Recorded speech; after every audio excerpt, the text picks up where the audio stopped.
Bonjour à tous, merci de nous suivre en vidéo. Nous sommes très heureux toujours de pouvoir mettre à votre disposition ces vidéos et donc bienvenue les uns et les autres. Nous avons abordé pendant un certain nombre de dimanches des messages basés sur la lettre de Jacques dans le Nouveau Testament et nous pouvons dire que le livre des Actes et les épîtres de Paul présentent Jacques comme un responsable de la grande première église chrétienne à Jérusalem. Il était aussi le demi-frère de Jésus. Sa lettre traite d'enseignements utiles pour la vie d'une église locale. Il dit dans le premier verset écrire aux 12 tribus dispersées et s'adresse aux chrétiens d'origine juive.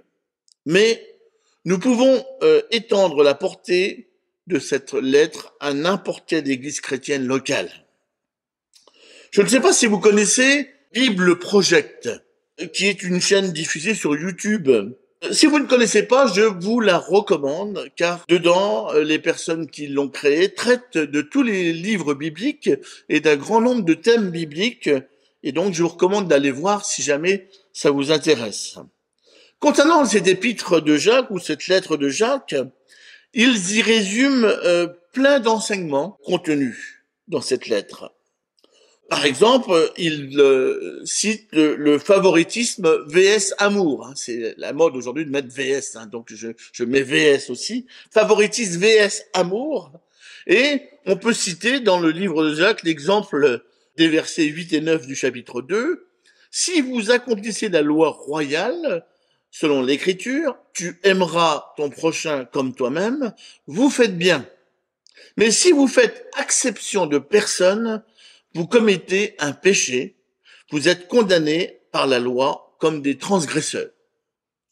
Il traite aussi, semble-t-il, de qu'est-ce que c'est que la foi authentique. C'est, selon Jacques, aimer concrètement en action ceux qui en sont dans le besoin. Et on peut citer son verset 17 du chapitre 2 qui dit il en est ainsi de la foi, si elle n'a pas les œuvres, elle est morte en elle-même.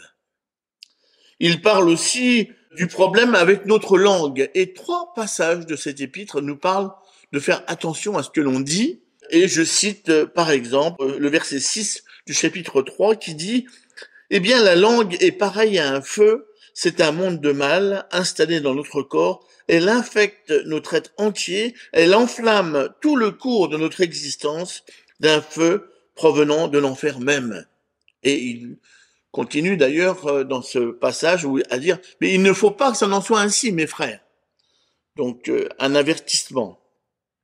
Il parle aussi des problèmes avec les riches qui, dans son épître, dans sa lettre, méprisent un peu les autres, s'appuient sur leur richesse et pensent que ça va durer longtemps. Et il recommande de faire attention et il cite par exemple Jacques dans son 5e chapitre, les versets 5 et 6. Sur la terre, vous avez vécu au milieu des richesses, vous avez fait ce qui vous plaisait, vous avez bien mangé pendant que des gens mouraient, vous avez condamné les innocents et vous les avez tués, ils ne vous ont pas résisté. Un 5e enseignement que l'on peut trouver, c'est la patience et l'endurance dans les difficultés. Et là, je cite le verset 8 du chapitre 5, « Vous aussi, prenez patience, fortifiez vos cœurs, affermissez votre espérance, car le retour du Seigneur est proche. » Donc aujourd'hui, nous terminons cette série de messages sur Jacques et nous allons voir d'autres enseignements pour terminer. Est-ce que vous avez l'habitude de prêter serment? Dans le droit français, quand on vous demande de prêter serment, donc c'est s'engager solennellement devant l'autorité compétente à dire la vérité ou à remplir sa mission selon les règles. Le mot jurer, c'est affirmer de façon solennelle que ce que l'on va déclarer sera la stricte vérité. Eh bien, Jacques, en chapitre 5 et verset 12, et je vous invite à suivre cette lecture de ce verset, nous dit donc Jacques chapitre 5, verset 12, avant tout, mes frères, donc il commence par ça, avant tout, donc c'est important, avant tout mes frères, ne jurez ni par le ciel, ni par la terre, ni par aucune autre forme de serment, mais que votre oui soit oui et que votre non soit non, afin que vous ne tombiez pas sous le jugement. Il y a plusieurs types de serments. Par exemple, dans la Bible, on trouve dans le livre des Nombres, au chapitre 30, le verset 2, qui nous dit « Quand une personne fait le vœu d'offrir quelque chose au Seigneur, ou bien quand elle jure de se priver de quelque chose, elle ne doit pas manquer à sa parole. Elle doit faire exactement ce qu'elle a promis. » Jésus parle aussi à ce propos dans son fameux sermon sur la montagne, dont Jacques s'est beaucoup inspiré dans son épître. Et il dit donc au chapitre 5 de Matthieu, les versets 33 et suivants, Jésus dit, « Vous avez appris aussi qu'on a dit à vos ancêtres, tu ne dois pas être infidèle à tes serments, mais tu dois faire tout ce que tu as juré devant le Seigneur. Mais moi, je vous dis, ne faites pas du tout de serment. Ne jurez pas par le ciel, parce que c'est là que Dieu habite. Ne jurez pas par la terre, parce que c'est l'endroit où il pose ses pieds. Ne jurez pas par Jérusalem, parce que c'est la ville du grand roi. Et ne jure pas par ta tête, parce que tu ne peux pas rendre un seul cheveu de ta tête blanc ou noir. Dites simplement oui ou non, c'est ce que on dit en plus qui vient de l'esprit du mal. Selon le commentateur John MacArthur, que vous connaissez peut-être, il dit ceci, Jacques condamne la pratique courante chez les Juifs de son époque de jurer faussement dans le but de tromper autrui ou de se tirer d'une affaire en invoquant un autre nom que celui du Seigneur. Aujourd'hui, on dirait « Oh, je te jure sur la tête de... » Alors, vous pouvez choisir de qui vous voulez jurer. On entend ça aussi. « Je te jure sur... Oh, je te jure !» pour faire croire que c'est la vérité. Mais est-ce que c'est bien de cela que Jacques nous parle? Si on reprend le contexte de ces versets, il vient juste de parler de la patience de la souffrance au début du chapitre 5, et juste avant notre passage, il parle de condamner les mauvais riches. Dans la vie d'une église locale, et là je vous pose la question à tous, est-ce que nous pratiquons souvent le serment? Je ne crois pas. En tout cas pas à ma connaissance. Donc, Jacques, selon moi, parle d'autre chose. Nous avons déjà vu que Jacques nous a mis en garde contre les mauvaises paroles que nous pouvons prononcer.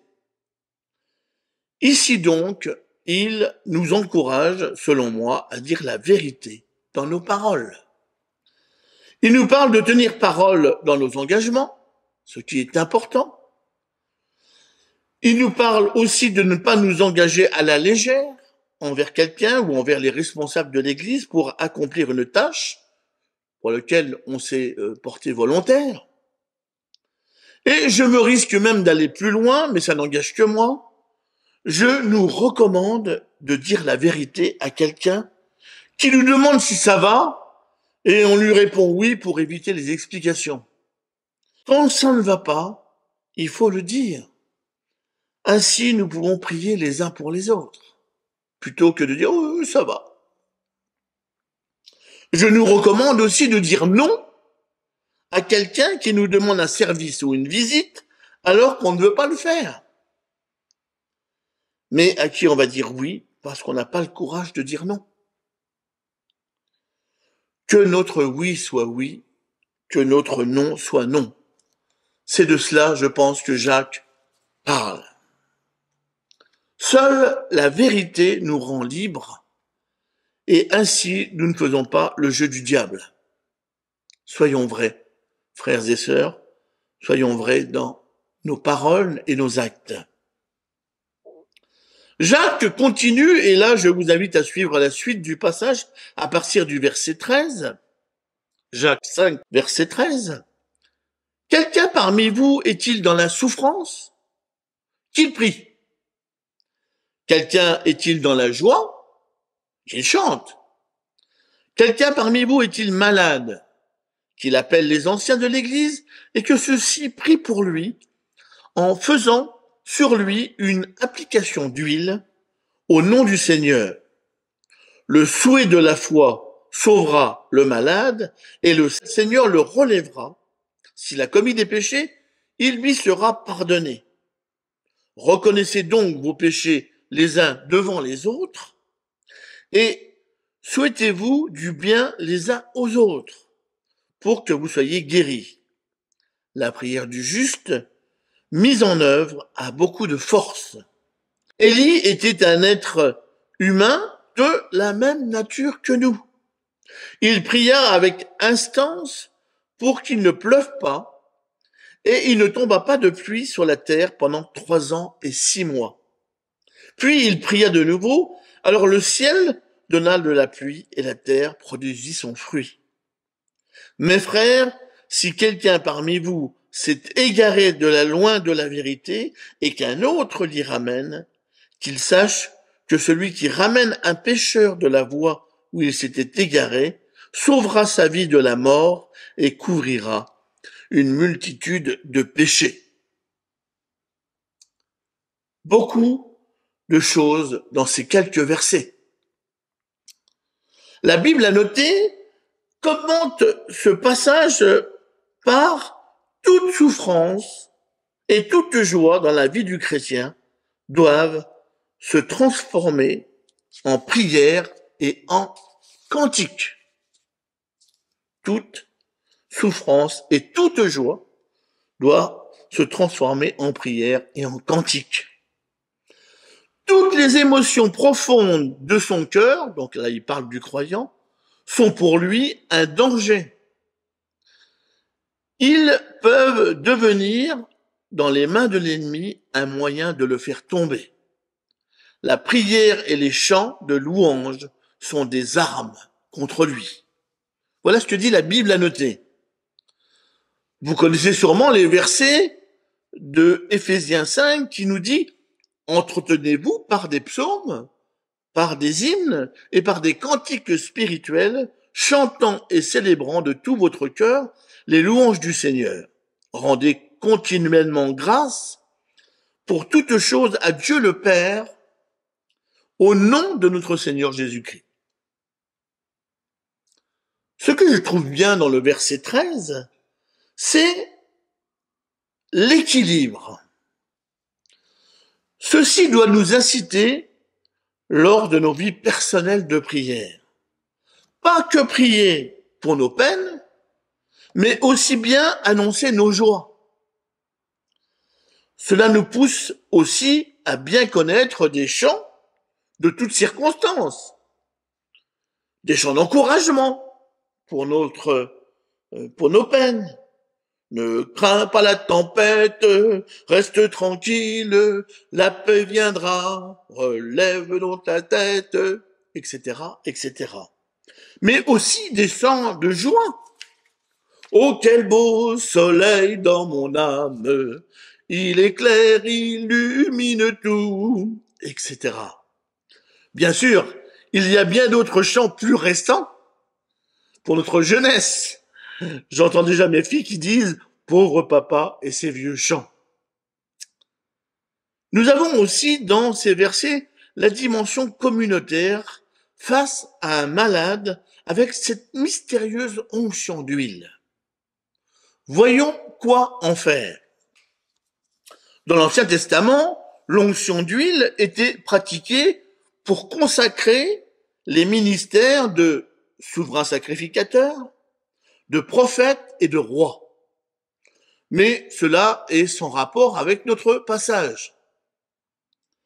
L'huile est aussi dans la Bible le symbole du Saint-Esprit.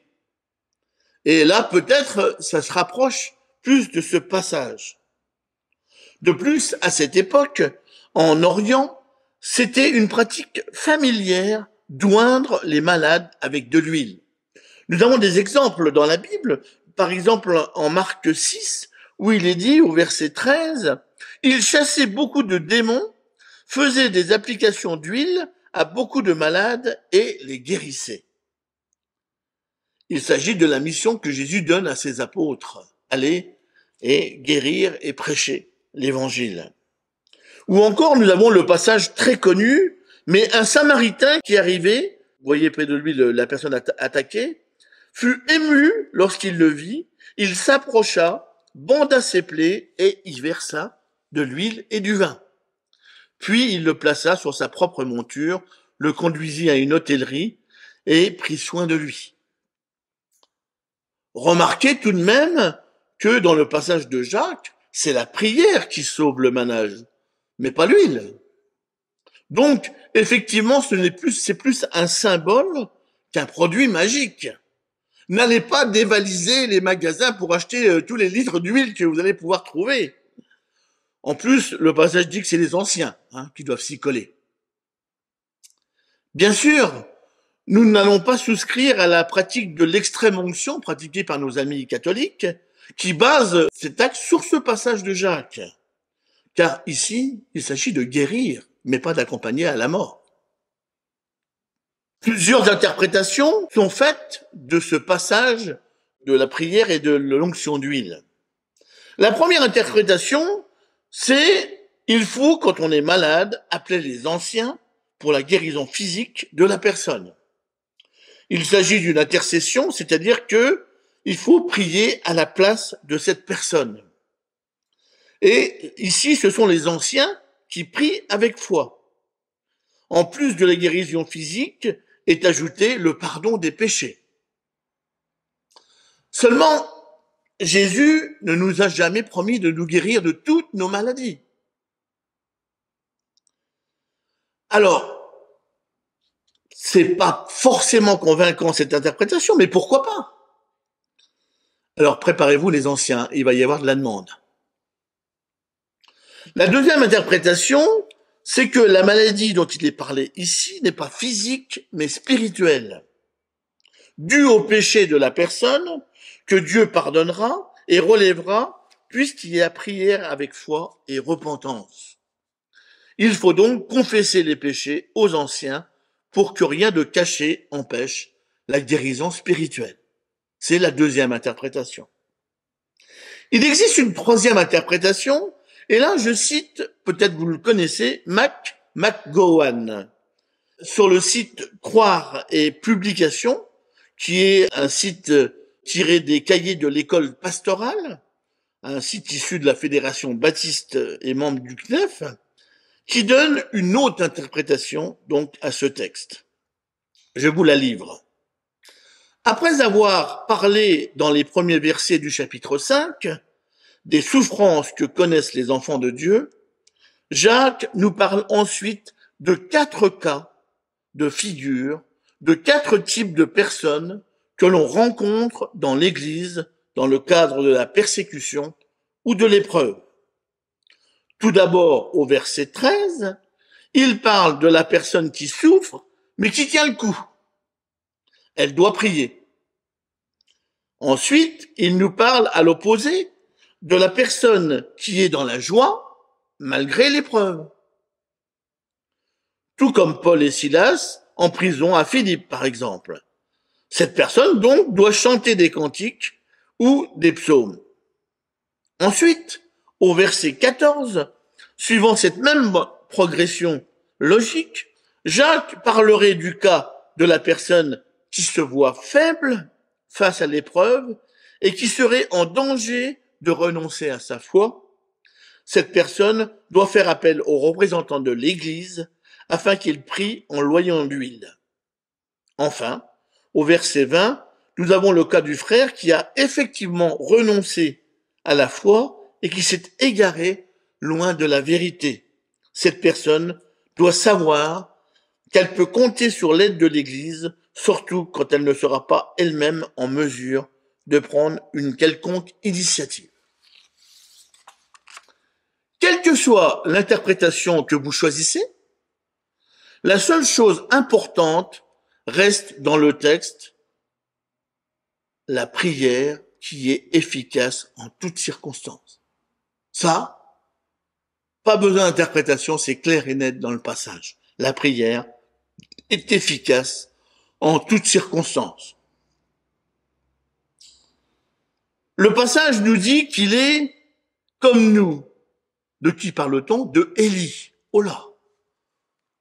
Jacques cite le prophète Élie. Si vous connaissez un petit peu le prophète Élie dans l'Ancien Testament, vous vous dites, oh là là, j'en suis bien loin. Mais Jacques dit non. Jacques dit non, il est comme nous, de même nature que nous. Souvent, nous n'osons pas nous comparer à ces hommes et femmes exceptionnels, n'est-ce pas? Peut-être que c'est pour ça que nos prières restent timides. Qu'est-ce qui fait la différence entre nous et eux? Jacques dit, seule la foi. La foi, Jésus en parle. Il parle d'un grain de moutarde, mesurant 1/10 de pouce. Je ne sais pas si vous savez, il faut 500 000 graines de moutarde pour faire 1 kilo de moutarde. Pour Jésus, ce n'est pas une question de quantité, mais une question d'assurance, de foi, de confiance. Seul Dieu accomplit toutes choses. Ce ne sont pas mes qualités, mes dons ou ma prière qui va faire quelque chose. Seule ma confiance en Dieu est utile. Est-ce que Dieu est fiable? Est-ce que Dieu est fidèle? Est-ce que Dieu fait grâce au pire des pécheurs que je suis? Nous devrions donc prier de cette manière pour voir les accomplissements de Dieu à qui seul revient la gloire. On pourrait dire encore d'autres choses sur ces passages, mais je vais conclure. Pour conclure, je vous propose de jouer à Jacadie. Mais je vais modifier les règles. Pour jouer, vous allez répondre oui ou non dans votre tête. Exemple, Jacadie qui décrivait sa lettre aux 12 tribus de la dispersion. Et là, dans votre tête, vous allez répondre oui. Jacadie, si quelqu'un manque de sagesse, tant pis pour lui. Là, vous allez répondre non. Vous êtes prêts? Alors, on y va. Jacques a dit, il faut favoriser les riches. Jacques a dit, il faut accomplir la loi royale, aimer son prochain comme soi-même. Jacques a dit, la foi sans les œuvres concrètes est morte. Jacques a dit, de la même bouche sortent la bénédiction et la malédiction. Il ne faut pas, mes frères, qu'il en soit ainsi. Jacques a dit, vous avez raison de vous enrichir et d'être arrogant. Jacques a dit, prenez patience, fortifiez vos cœurs, affermissez votre espérance. Jacques a dit, que votre oui soit oui et que votre non soit non. Jacques a dit, quelqu'un parmi vous est-il dans la souffrance? Qu'il prie. Jacques a dit, la prière de la foi sauvera le malade. Jacques a dit, priez les uns pour les autres afin que vous soyez guéris. Jacques a dit, Élie était un homme de la même nature que nous. Jacques a dit, mes frères, si quelqu'un parmi vous s'est égaré loin de la foi, de la vérité, et qu'un autre l'y ramène, qu'il sache que celui qui ramènera un pécheur de la voie où il s'était égaré sauvera une âme de la mort et couvrira une multitude de péchés. Bien sûr, vous avez rectifié dans votre intelligence, ce n'est pas Jacques qui a dit, mais Dieu qui nous dit par Jésus, et toi, fais de même. Amen. Merci pour votre attention.